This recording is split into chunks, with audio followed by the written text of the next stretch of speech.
આપ સૌને મારા જય શ્રી કૃષ્ણ યુટ્યુબ ચેનલ વ્રત કથાઓમાં આપનું સ્વાગત છે. શિવદત્ત નામે એક ગરીબ બ્રાહ્મણ કે જે ભિક્ષા માંગીને ગુજરાન ચલાવતો, પણ એમની એવી વૃત્તિ કે આંગણે આવેલા ભિક્ષુકને કદી ખાલી હાથે ન જવા દેતો.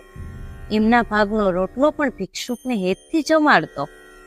તો શું ભાખરિયા સોમવારના વ્રતથી ભગવાન ભોળાનાથ એમના પર રીઝશે? આ બ્રાહ્મણની દશા બદલાશે કે પછી 4 વેદ અને 18 પુરાણમાં પારંગત બ્રાહ્મણ ગરીબનો ગરીબ રહી જશે? તો ચાલો આવી સરસ મજાની ભાખરિયા સોમવારની વ્રત કથા દ્વારા જાણીએ. ભાખરિયા સોમવારની વાર્તા. વર્ષો પૂર્વે ચંપાવતી નામે એક નગરીમાં શિવદત્ત નામે એક ધર્મિષ્ઠ બ્રાહ્મણ તેની અતિ ગુણવાન પત્ની કૃપા સાથે રહેતો હતો.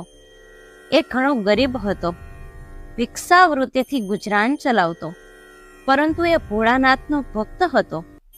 શિવજીની કૃપાથી એ 4 વેદ અને 18 પુરાણમાં પારંગત હતો, પરંતુ એના ભાગ્યમાં ભિક્ષા લખાઈ હતી.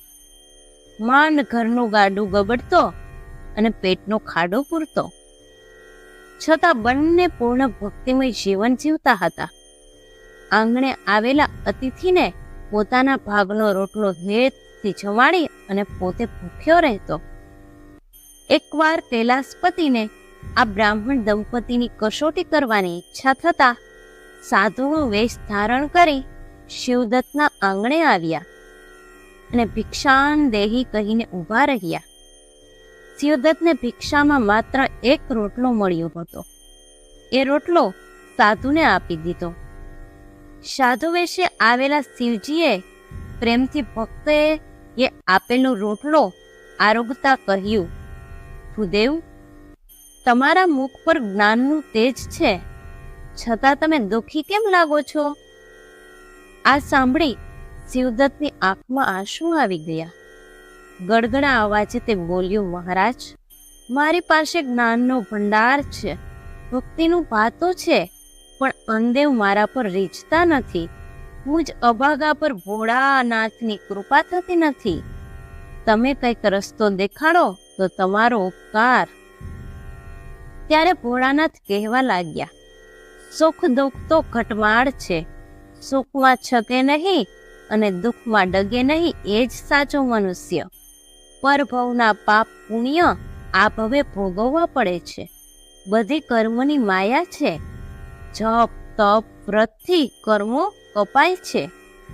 હું તને ભાખરિયા સોમવારની વ્રતની વિધિ જણાવું છું, તે પ્રમાણે વ્રત કરજે.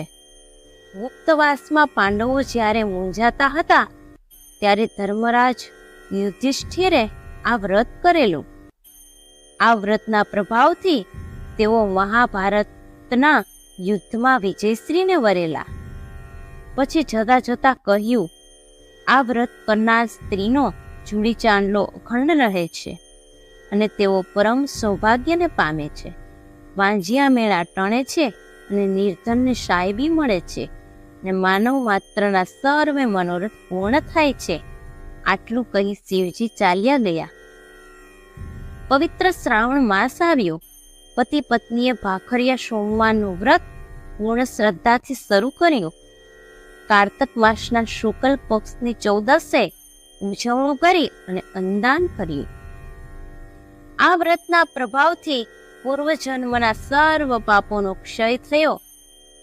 રાત્રે એ નગરીના રાજાને સ્વપ્નમાં શિવજીએ આદેશ દીધો, હે રાજન, તારી નગરીમાં શિવદત્ત નામે એક મહાજ્ઞાની પંડિત રહે છે. તેને તું રાજ પંડિતનું પદ આપ. રાજાએ બીજા દિવસે શિવદત્તને દરબારમાં બોલાવી માનપાન આપ્યું અને પંડિતની પદવી આપી ને રાજ્યાશ્રય આપ્યો. એક જ રાતમાં ગરીબ શિવદત્ત સમૃદ્ધિવાન બની ગયો અને એના સર્વે મનોરથ પૂર્ણ થયા. ભોળાનાથની કૃપાથી શિવદત્ત જેવો નિર્ધન ધન પામી અને સમૃદ્ધિને વર્યો. ભાખરિયા સોમવારનું વ્રત જેમ શિવદત્તને ફળ્યું એમ વ્રત કરનાર, વ્રત કહેનાર સર્વને ફળજો. જય ભોળિયાનાથ. તેમ વ્રત કથાઓ તરફથી આપ સૌને પવિત્ર શ્રાવણ માસની ખૂબ ખૂબ શુભકામનાઓ. પવિત્ર શ્રાવણ માસમાં ભગવાન શિવની આરાધના માટેના વિવિધ વિડીયો તેમજ શ્રાવણ માસમાં આવનાર બધા જ વ્રતોની વિધિ, વાર્તા, આરતી, થાળ વગેરે અમારી ચેનલ વ્રત કથા પર ગુજરાતી ભાષામાં ઉપલબ્ધ રહેશે. આવા ભક્તિભર્યા વિડીયો માટે અમારી ચેનલ વ્રત કથાઓને સબસ્ક્રાઇબ કરો અને બેલ આઇકનને પ્રેસ કરો, જેથી અમારા વિડીયોની જાણકારી તમને મળતી રહે.